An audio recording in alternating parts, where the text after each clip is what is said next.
Hello, my dear students. We were discussing chapter number 3, that is fiber to fabric. In the last lecture, we discussed life cycle of silkworm. So now, after discussing the life cycle of silkworm, let us discuss how the silkworms are reared. Rearing of silkworm, how it is done. For this, a female silk moth lays hundreds of eggs at one time, and these eggs are very carefully stored on the strips of paper or on the strips of cloth.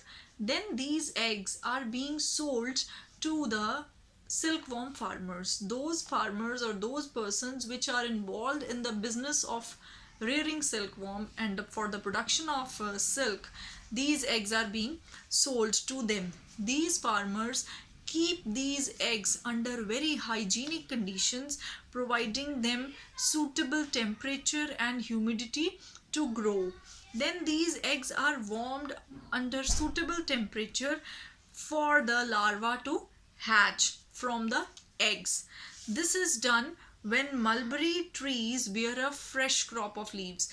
When there is fresh leaves, when there are fresh leaves present on the mulberry tree, these eggs hatch.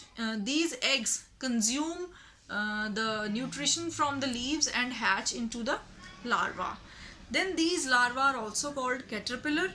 These caterpillars or larvae eat enormously day and night, and they get increase in the size.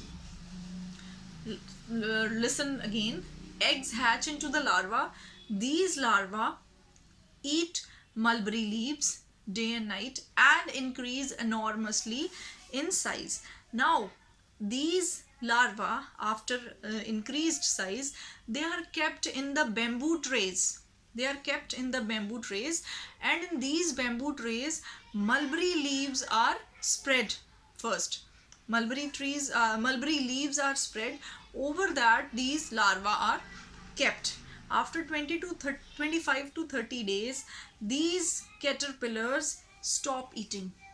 As they have much grown up now, they stop eating, and inside some spaces between the tray, they hide themselves to form the cocoon around itself, right? Or sometimes small racks, twigs or grasses are also provided to the silkworm or the larvae to make their cocoons, right?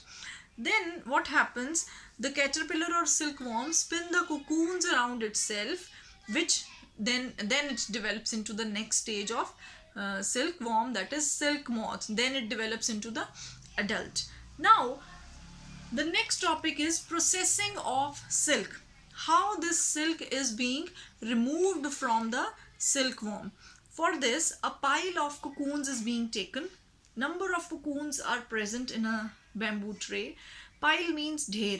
A pile of cocoons is taken, and they are exposed to sunlight, heat, steam, boiling water, so that the fibers can get separated from the cocoon.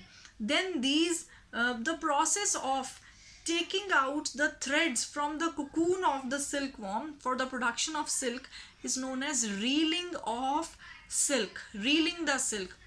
Reeling. Reeling. What is this reeling? The process of taking out the threads from the cocoon for use as silk is known as reeling the silk. Nowadays, reeling is done by special machines.